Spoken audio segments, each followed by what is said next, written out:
Hello students, एक बार फिर स्वागत आप सभी का आपके अपने YouTube channel smart study classes पर। तो आप सभी को पता है कि केमिस्ट्री हमारी न्यूमेरिकल्स की एक सीरीज चल रही है और सॉल्यूशन वाला जो चैप्टर स्टूडेंट उसके न्यूमेरिकल्स में करा रहा हूं। और इस चैप्टर में जितने भी न्यूमेरिकल्स हो सकते हैं वो सारे के सारे मैं करा दूंगा, टेंशन मत लेना। इसके बाद स्टूडेंट आप सभी को पता है इलेक्ट्रोकेमिस्ट्री के न्यूमेरिकल्स कराऊंगा, इसके बाद केमिकल काइनेटिक्स और लास्ट में आपको सॉलिड स्टेट के न्यूमेरिकल्स कराए जाएंगे। और आप सभी को स्टूडेंट खुशखबरी है कि कल से आपका जो सॉल्यूशन वाला लेसन है वो स्टार्ट होने वाला है और सॉलिड स्टेट के जो न्यूमेरिकल्स हैं वो स्टूडेंट हम आपको इसी सीरीज में करा देंगे। तो न्यूमेरिकल्स की टेंशन मत लो, आपको A to Z न्यूमेरिकल्स कराए जाएंगे इन चारों लेसन्स के, ठीक है। तो टेंशन क्यों लेते हो, बस मेहनत करो, ओके। तो आज भी स्टूडेंट हम देखो 5 इंपॉर्टेंट न्यूमेरिकल डिस्कस करेंगे जिनका पैटर्न थोड़ा एक आध क्वेश्चन का सेम है, कुछ का डिफरेंट है, ठीक है। तो कैसे करना है ये मैं आपको बताने वाला हूँ। देखो न्यूमेरिकल्स अगर आप चाहे फिजिक्स में करो चाहे केमिस्ट्री में करो स्टूडेंट, तो जो भी न्यूमेरिकल आप कर रहे हो उसे एक बार सही तरह पढ़ लो। तो सबसे पहले हम इस न्यूमेरिकल को पढ़ेंगे, ग्लूकोज का एक जलीय विलयन, मतलब ग्लूकोज को जल में घुला गया है, घुलने के बाद जो विलयन बना उसकी बात कर रहा है। 10% W/W। देखो W/W मतलब होता है भारानुसार, एक होता है आयतनानुसार, एक होता है भारानुसार। अब 10% विलयन का मतलब जानते हो क्या है कि इसमें भारानुसार 10 ग्राम क्या है, ग्लूकोज है। और अगर 100% सॉल्यूशन बनेगा उसमें 10 ग्राम क्या है, ग्लूकोज, और बचा हुआ कितना हो गया, 90 ग्राम। तो 90 ग्राम क्या होगा इसमें, जल। क्लियर है। तो इस तरीके से अगर यहाँ पर W/V होता तो वो आयतनानुसार हो जाता है। तो उस कंडीशन में हम क्या लेते, तो इसमें ग्लूकोज का जो भार है वो तो हमारा इतना ही रहेगा 10 ग्राम, बट जो आयतन है अब वो कितना हो जाएगा जानते हो, सॉरी आयतनानुसार का मतलब ग्लूकोज फिर यहाँ पर वॉल्यूम में लिया जाएगा, ठीक है ना। और आप सभी जानते हो ग्लूकोज कभी वॉल्यूम में नहीं हो सकता, आयतनानुसार नहीं हो सकता, इसको हम तोल के ही ले सकते हैं, ठीक है।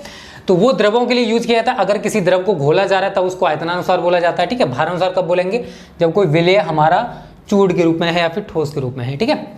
आगे कह रहा है क्या क्या ज्ञात करना है, विलयन की मोललता तथा विलयन में प्रत्येक घटक का मोल प्रभाज या मोल अंश क्या है। और यदि विलयन का घनत्व 1.2 ग्राम पर ml हो तो विलयन की मोलरता क्या होगी। तो 3 चीजें इसमें इस क्वेश्चन में पूछी हैं। अब सवाल को कैसे सॉल्व करोगे समझो। देखो भारानुसार है तो आप लिखोगे यहां पर ग्लूकोज का भार, ठीक है, डायरेक्ट लिख लेना। ग्लूकोज का भार कितना होगा, आप सभी को दिखाई दे रहा 10 ग्राम होगा, कितना होगा 10 ग्राम। आगे लिखोगे जल का भार बराबर 100 था, 100 में से आप 10 को हटा दोगे तो कितना बचेगा 90 ग्राम।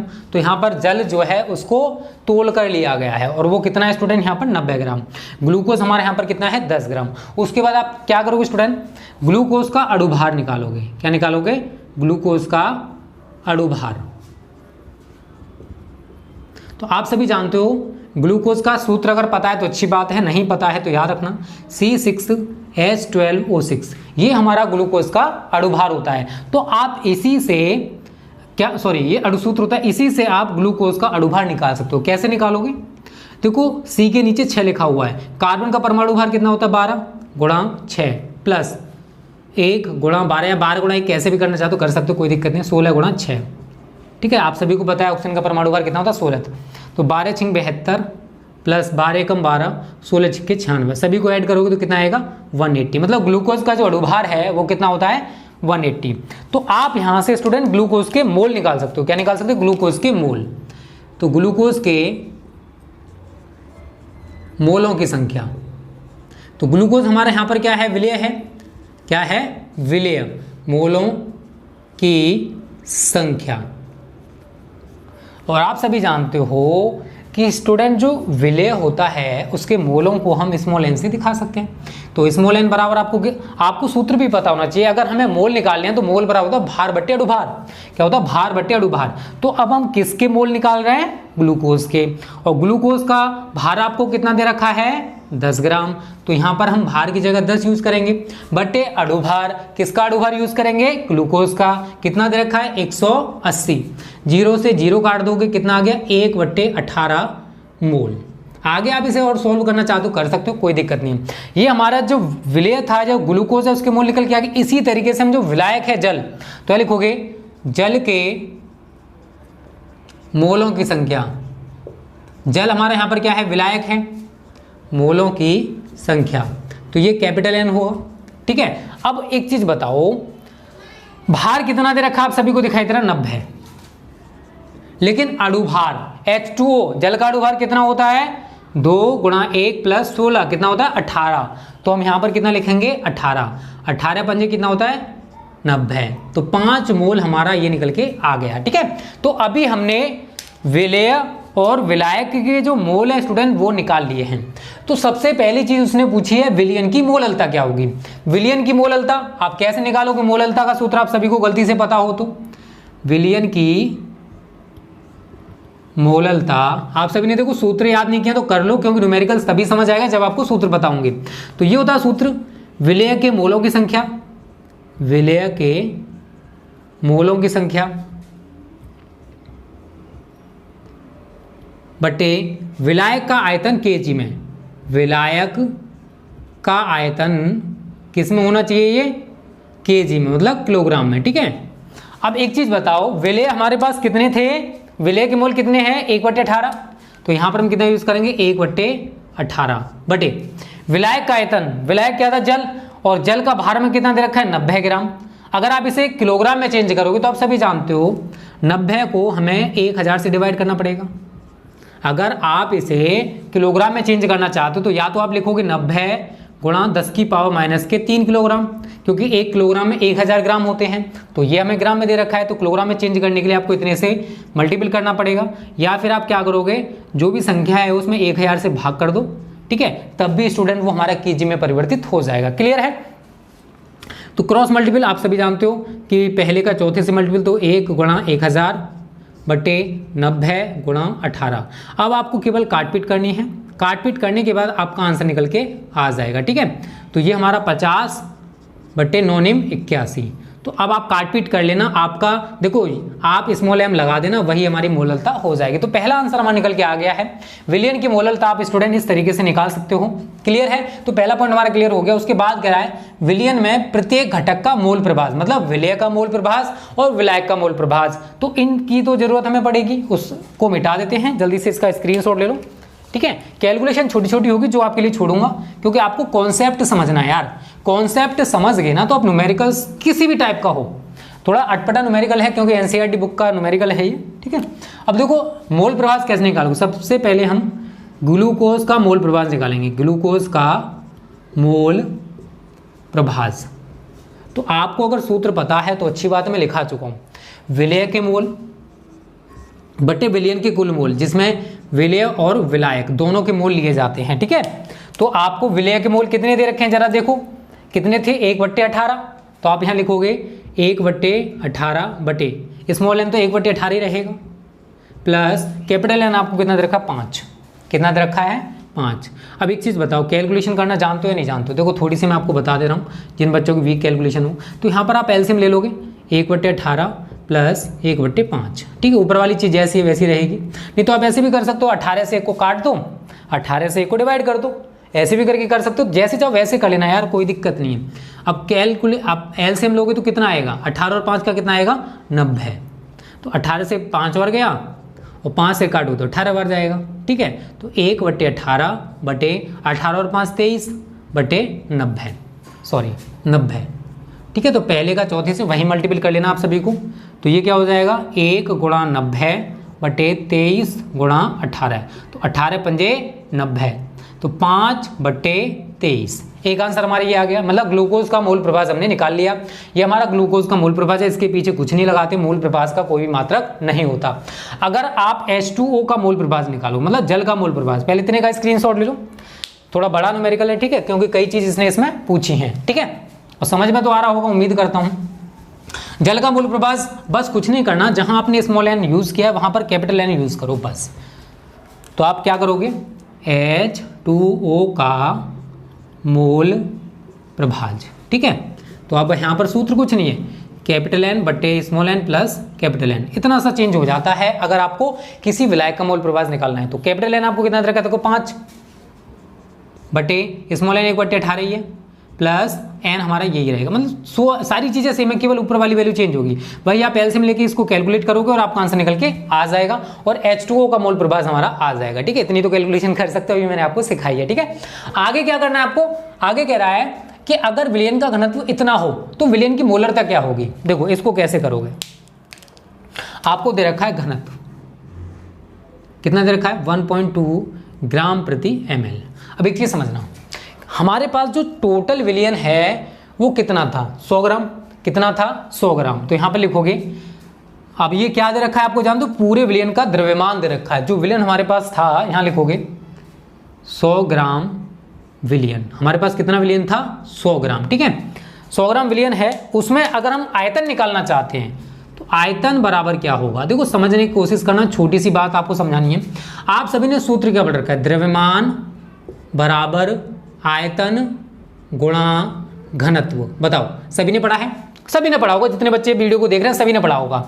अगर मुझे आयतन निकालना है तो मैं इस घनत्व को इधर लेके आ सकता हूं, आ सकता हूं नहीं आ सकता, तो द्रव्यमान बट्टे घनत्व हो जाएगा। तो आयतन बराबर क्या हो गया सूत्र बताओ, आयतन बराबर हो गया द्रव्यमान बटे घनत्व। अब जो विलयन ले रखा था देखो 100 ग्राम, 100 ग्राम इसका द्रव्यमान कहलाएगा पूरे विलयन का, ठीक है पूरे विलयन का, ना कि उसका वॉल्यूम। तो यहां पर 100 बटे घनत्व कितना दे रखा आपको 1.2, कितना दे रखा 1.2।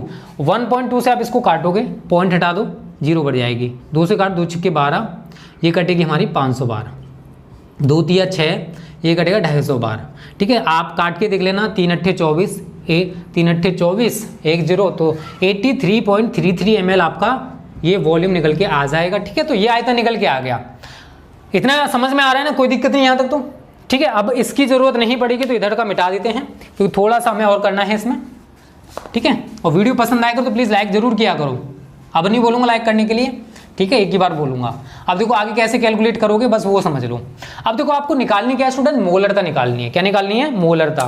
तो आप सभी ने सूत्र क्या पढ़ रखा है, विलयन की मोलरता बराबर विलेय के मोलों की संख्या, विलेय के मोलों की संख्या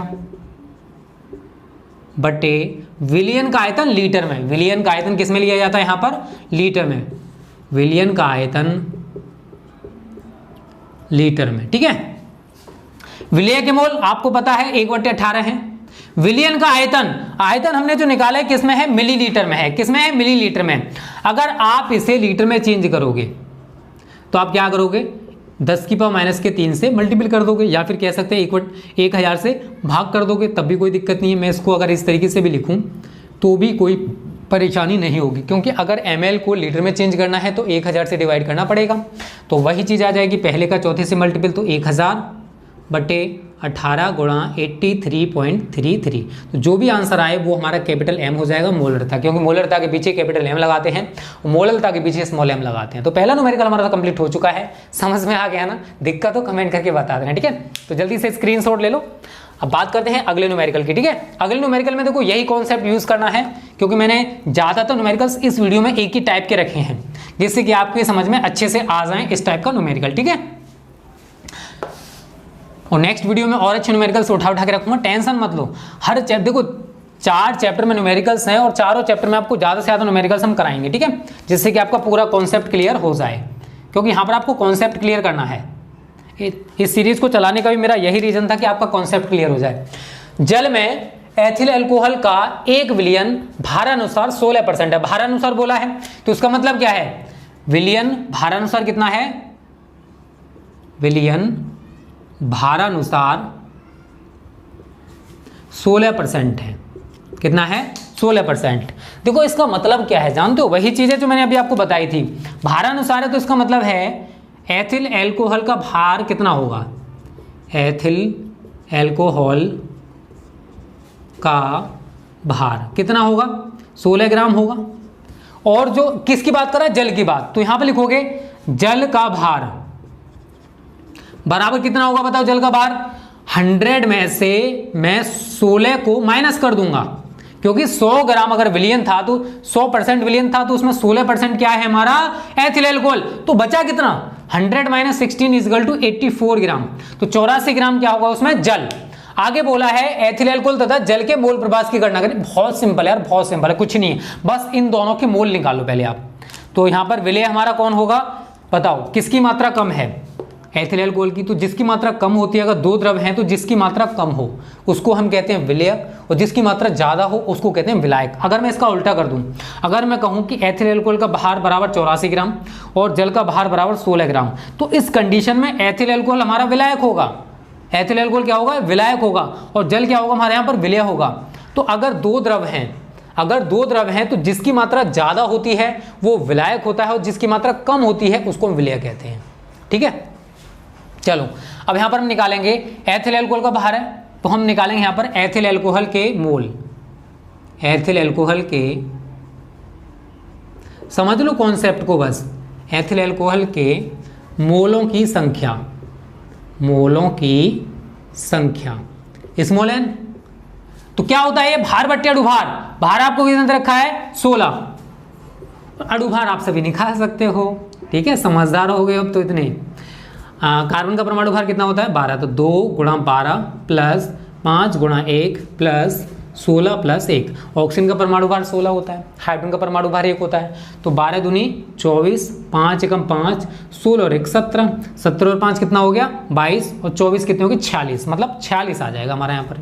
काट दो, 2 अट्ठे 16, 23। तो ये आ गया हमारा विलय के मोल 8/23। ठीक है, आगे और काट पीट कर सकते हो, बस मैं आपको कॉन्सेप्ट समझाने की कोशिश कर रहा हूँ। फिर हम निकालेंगे जल के मोलों की संख्या। जल हमारे यहाँ पर विलायक है, तो जल के मोलों की संख्या, ठीक है, ये कैपिटल एन हो जाएगा, बराबर कितना भार दे रखा आपको? 84। और इसका अणुभार मैं आपको बता चुका कितना होता है स्टूडेंट? 18। 2 से काट दो इसको, 42, 2 नियम 18, 3 से कट जाएगा, 3 एकम 3, 3 चौके 12, 3 तिया 9। तो ये आ गया हमारा 14/3 मोल। कुछ नहीं है यार, अब हमको मोलों की संख्या मिल गई, तो अब हम सीधा सीधा इनको सॉल्व कर सकते हैं, क्योंकि हम सभी को सूत्र पता ही है। तो हम यहाँ लिखेंगे C2H5OH का मोल प्रभास, मतलब विलय का मोल प्रभास, मोल फ्रैक्शन। तो स्मॉल एन बटे small N plus capital N, यही तो सूत्र होता है। बताओ, जो विलय है अगर उसका मोल प्रभास निकाल रहे हैं तो विलय के मोलों की संख्या बट्टे विलयन के कुल मोलों की संख्या। तो कुल मोल कौन कौन से होंगे? विलय के मोल प्लस विलायक के मोल। ठीक है, तो बस कुछ नहीं करना है, आपको कैलकुलेशन करनी है, केवल कैलकुलेशन करके देख लेना, कोई दिक्कत है बता देना। कैलकुलेशन करना तो जानते होंगे, इंटर में पढ़ रहे हो। स्मॉल एन कितना? 8/23 बटे 8/23 प्लस कैपिटल एन कितना? देखो 14/3, 14/3। अगर कैलकुलेशन और इजी करनी है तो यार सीधा सीधा यहीं पे इनको काट के पॉइंटों में वैल्यू ले आओ, तो वहां पर आपको केवल जोड़ना पड़ेगा। 23 से 8 को काट दो, 3 से 14 को काट दो। फॉर एग्जाम्पल मैं आपको समझा दूं कैसे। 23 से 8 को काट दो तो 0.23 दिया 69, 69, 110, 20 पंजे 100, 4 बार जाएगा। ठीक है, 23, क्योंकि 5 बार कर दूंगा तो वैल्यू बड़ी हो जाएगी। 5 15 का 5 हंस लगेगा, 5 10 और 11, तो 4 बार जाएगा सीधा सीधा। तो 0.34, आगे और करोगे तो 0.35 हमारी वैल्यू हो जाएगी। ठीक है, इतना कर देना। तो हम यहाँ पर क्या कर सकते हैं, इसकी जगह पर हम 0.35 यूज़ करेंगे। समझ लो कैसे इजी बना सकते हो, क्योंकि चीज़ों को इजी बनाना सीखो। अब 3 से 14 को काटना है, 3 14, तो दोनों कॉन्सेप्ट आपको पता होने चाहिए। 3 चौके 12, 2 0, 3 छिंके 18, 2 0, तो 4.66। तो ये 4.66 स्मॉल आ गया। तो अब कुछ नहीं करना, अब इसको डायरेक्ट या तो आप इस कैलकुलेशन को करो, या फिर मैंने आपको और सिंपल कैलकुलेशन दे दी। 0.35 हमारा ऊपर आ गया बटे 0.35 प्लस 4.66। ठीक है, अब आपको क्या करना है, अब यार जोड़ तो सकते हो ना, इनको जोड़ना है, इनको क्या करना, जोड़ना है। फॉर एग्जाम्पल 0.35 बटे 5 और 6, 11 का 1 हंस लगा 1, 6 और 3 9 और 1 10 की 0 हंस लगा 1, तो ये कितना हो गया 5.01। ठीक है, आप क्या करोगे, इस पॉइंट को हटाओगे, ये ऊपर वाला टिक है, तो 35/501। अब काट पीट कर सकते हो, बहुत सिंपल बना दिया है। ठीक है, कर लेना अब इसको, मैं आपको हर चीज़ बता रहा हूँ कैसे आप सिंपल कर सकते हो। इस कैलकुलेशन करोगे तो थोड़ी सी बड़ी कैलकुलेशन हो जाएगी, इतना टाइम आपके पास बोर्ड में नहीं होगा। तो आप सिंपल वाली कैलकुलेशन करो, काट पीट कर लो यहाँ पर पहले ही, उसके बाद उसको वहाँ पुट अप कर दो केवल, तो वहाँ से सिंपल कैलकुलेशन हो जाएगी आपकी। ठीक है, तो जल्दी से स्क्रीनशॉट ले लो इसका, क्योंकि हमने C2H5OH का मोल प्रभास निकाल लिया है। अगला स्टूडेंट जल का मोल प्रभास है, वो मैं आपको बता रहा हूँ कैसे निकालोगे। और जो बच्चे वीडियो को पूरा नहीं देखते हैं ना, वो अपना नुकसान करते हैं। देखो अब आप सभी को पता है कोरोना वायरस और लॉकडाउन में आपको सबसे बेस्ट ऑप्शन है ऑनलाइन पढ़ने का, लेकिन फिर भी आप क्या करते हो, वीडियो को स्किप करके चले जाते हो। यार ऐसा चलो छोड़ो यार, समझदार हो, अब मैं क्या बोलूँ, समझदार के लिए सारे कैफे होता है। तो जल का मोल प्रभाज निकालोगे, क्या सूत्र लगाओगे, कैपिटल N बटे N plus N। Capital N अभी मैंने काट पीट करके कितना निकाला जरा देखो, 4.66 बटे, और ये कितना है स्मॉल n, 0.35 प्लस 4.66, ठीक है। तो 4.66 ये जोड़ा था मैंने, कितना है 5.01, पॉइंट से पॉइंट काट दोगे तो 466 बट्टे 501, काट पीट कर लेना, आंसर आपका जल का मोल प्रभाज भी निकल के आ जाएगा। तो इस तरीके से स्टूडेंट हमारा जो आज का सेकंड न्यूमेरिकल है ये भी कंप्लीट हो गया, फर्स्ट भी मैंने आपको कंप्लीट करा दिया है। तो जल्दी से स्क्रीनशॉट ले लो इसका, उम्मीद करता हूं ये आपको समझ में आ गया होगा, ठीक है। कोई दिक्कत हो कमेंट कर दिया करो, वीडियो को डिसलाइक मत किया करो, बहुत ज्यादा मेहनत करना पड़ता है हमको, पता है, एक वीडियो को बनाने में। चलो तीसरा क्वेश्चन पढ़ो, क्या कह रहा है, आप सभी के लिए इसको मैंने होमवर्क के रूप में दिया है, ठीक है। इसको आप सभी खुद करके देखोगे और इसका जो भी आंसर आए वो आप हमें कमेंट करके बताओगे, ठीक है। तीसरे क्वेश्चन को देखो, पहले क्या कह रहा है उसमें, इसी तरीके से भारानुसार 25% ग्लिसरॉल है, ग्लिसरॉल विलय हो जाएगा यहाँ पर, तो विलय का भार आपको 25 ग्राम और विलायक का भार कितना हो जाए 75 ग्राम। जलीय विलयन की बात कर रहा है, मतलब जल की बात कर रहा है।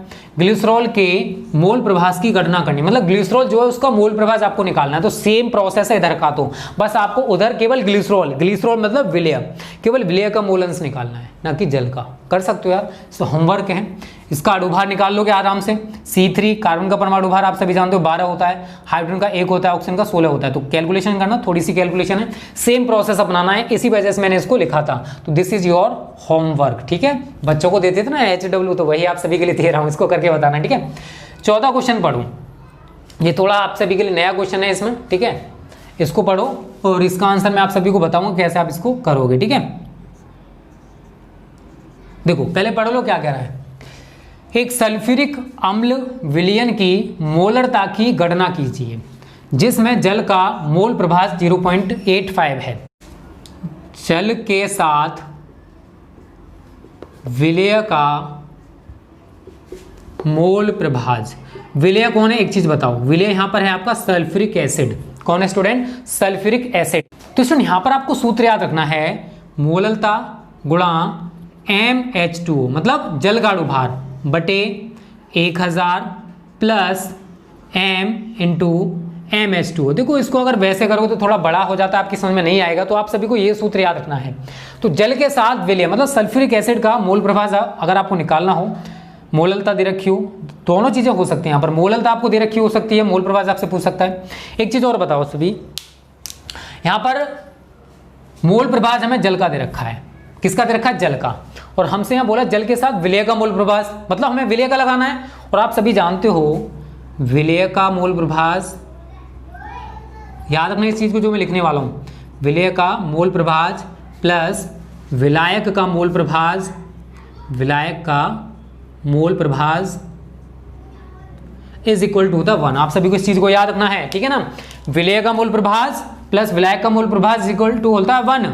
तो आप सभी को विलायक का दे रखा है, किसका दे रखा है, विलायक का दे रखा है। तो विलय का मूल प्रभाज बराबर 1 माइनस विलायक का कितना दे रखा है, देखो जरा 0.85, तो मैं यहां पर 0.85, तो इसको घटाओगे कितना आ जाएगा 0.15, कितना आएगा 0.15। तो अब आपको कुछ नहीं करना, सारी वैल्यूज आपको पता है, एम का मान निकालना, निकाल दो सीधा सीधा। 0.15 इज इक्वल टू मोललता है m इंटू जल का अणुभार 18 बटे 1000 प्लस m आपको निकालना है यहाँ पर इस कंडीशन में, स्मॉल m गुणा 18, ठीक है। चलो यहाँ पर थोड़ा सा स्पेस यहाँ पर कर देते हैं। आगे आपको क्या करना है, क्रॉस मल्टीपल मार दो, क्रॉस मल्टीपल मार दो, ठीक है, इस तरीके से। तो 18m बराबर, मतलब 18 का गुणा m में कर दिया तो 18m हो गया। 1000 का 0.15 में करोगे, 1000 का 0.15 में करोगे तो कितना आएगा 150, करके देख लेना। प्लस 18 का 0.15 में मल्टीपल कर लो, 18 है और इधर 0.15 है, तो 15 8 120 की 0 हंस लगा 12, 15 कम 15 और 12 27, कितना होता है 27। पॉइंट लगा दो, कितना आ जाएगा आपका, 2 के बाद पॉइंट सॉरी, तो कितना आ जाएगा ये 2.7। तो 2.7 क्या लिखा हुआ है m, तो मैं यहाँ पर m लिख दूंगा, ठीक है। उसके बाद इसको आप इधर लेके आ जाओ, तो 18m माइनस 2.7m बराबर 150। m हमारा कॉमन हो जाएगा। 18 में से आप 2.67 को घटा दो, किस में से? 18 में से आपको क्या घटाना है? 2.7। तो 10 में से 7 गया तो 3, 17 में से 2 गया तो कितना बचेगा? 15। तो 15.3 आ गए, 15.3 बराबर 150। ठीक है, तो m निकालना है आप सभी को, तो m बराबर कितना आ जाएगा आपका? 150 बटे 15.3। ठीक है, अब इसकी काटपीट कर लो, इसको काट लेना, इससे आपका आंसर निकल के आ जाएगा, मोललता निकल के आ जाएगी। तो इस तरीके से स्टूडेंट हमारा जो चौथा न्यूमेरिकल है ये भी कंप्लीट हो गया है। उम्मीद करता हूँ ये आपकी समझ में आ गया हो। आपको ये सूत्र याद रखना है बस। आपको अगर मोललता दे रखी हो, मोल प्रवाह पूछा हो तो आप सभी को ये सूत्र लगा देना है। अगर आपको मोललता पूछे, मोल प्रवाह दे रखा तो आपको ये सूत्र, दोनों में ही आपको यही सूत्र यूज करना है। ठीक है, तो चौथा न्यूमेरिकल कंप्लीट है, जल्दी से इसका स्क्रीनशॉट ले लो। अब बात करते हैं आज के लास्ट न्यूमेरिकल की, इसके साथ ही हमारी आज की वीडियो समाप्त हो जाएगी। ठीक है, चलो पहले पढ़ते हैं न्यूमेरिकल को। वैसे सेम पैटर्न का न्यूमेरिकल है जो मैंने आपको ऊपर बताए हैं, थोड़ा सा इसमें चेंजेस आएगा बस, उतना तो कर ही सकते हो यार। चलो पहले न्यूमेरिकल को पढ़ लो क्या कह रहा है। ठीक है, आज का लास्ट न्यूमेरिकल है ये, 5वां। पढ़ो, भारानुसार 20% K2CO3 है, विलयन की मोललता की गणना करनी है। तो K2CO3 का भार कितना दे रखा है यार? सीधा सीधा दे रखा है 20 ग्राम। ठीक है, अब इसमें जल, अब देखो इसने भारानुसार 20% K2CO3 विलयन की मोललता की गणना करी है। अब यहाँ पर विलयन है, जलीय विलयन होगा, तो हाँ यहाँ पर आप क्या लिखोगे? जल का भार, या फिर आप क्या कर सकते हो यहाँ पर, आप एक चीज़ और सुन लो, यहाँ पर इसने कुछ ऐसा इंडिकेट किया है, जलीय विलयन है या फिर और किसी का विलयन नहीं ना, तो बस यहाँ सीधा सीधा लिखो विलयन का आयतन या भार, कुछ भी लिख सकते हो यार, चलेगा। कितना दे रखा है आपको? अब एक चीज़ बताओ, जब 20 ग्राम ये था तो ये कितना बचेगा? 100 - 20 बराबर 80 ग्राम। इसको आपको केजी में चेंज करना है, क्यों? क्योंकि उसने मोललता पूछी है। तो यार डायरेक्ट लिख दो 80 बट्टे 1000, क्योंकि केजी में चेंज करने के लिए आपको 1000 से डिवाइड करना पड़ेगा। क्लियर है? तो 1 0 से 0 काट दो, 8 से तो कटेगा नहीं, कट तो जाएगा, 2 से काट दो, 2 चौके 8, 50, फिर 2 से काट दो, 2 25। ठीक है, तो बस इतना ही छोड़ दो, 2/25 kg, ये हमारा विलयन का आयतन आ गया। फिर आपको अणुभार निकालना है K2CO3 का, K2CO3 का अणुभार। देखो कार्बन का, सॉरी पोटेशियम का परमाणु भार अगर आपको पता है तो अच्छी बात है, 39.5 यूज कर सकते हो, वैसे 39.6 होता है। तो 2 × 39.5 + 12 + 3 × 16। ठीक है, तो आप इन सभी को जोड़कर देख लेना। ठीक है ना, इन सभी का मल्टीपल कर लो, 5 दूनी 10 की 0, हाथ लगा 1, 9 दूनी 18 और 1 19, 3 दूनी 6 और 1 7, मतलब 79। ठीक है, 79 आपका इसका आ गया, प्लस 12, 16 3 48, 48 और 12 कितना हो गया? 48 और 12 कितना हो गया? ये हो गया आपका 60। 79 + 60 जोड़ दो, 9 7 और 6 13, मतलब 139 आपका इसका अणुभार निकल के आ जाएगा। ठीक है, तो अब आप कहोगे कि सर आप मोललता कैसे निकालें? तो सीधी सीधी बात है, विलयन की मोललता, विलयन की मोललता सभी ने सूत्र पढ़ रखा है, विलय का भार बटे विलय का अणुभार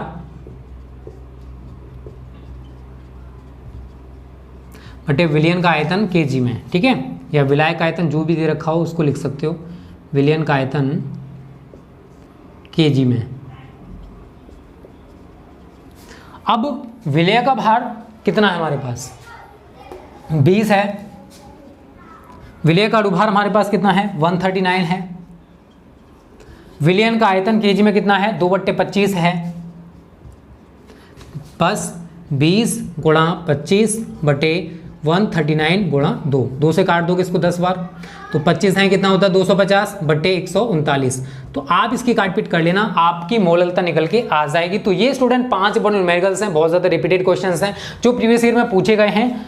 स्क्रीनशॉट ले लो इसका पहले। तो जो पहले न्यूमेरिकल्स पूछे गए हैं वही मैंने न्यूमेरिकल्स आपको यहाँ पर कराए हैं। तो उम्मीद करता हूँ ये वीडियो आपको अच्छी लगी होगी। अच्छी लगी है ना, लाइक कर दो और ज़्यादा से शेयर करना, जिससे आपकी तरह और भी स्टूडेंट्स हमारी वीडियोज़ का फ्री फायदा उठा सकें। Okay students, thank you. जय हिंद, जय भारत।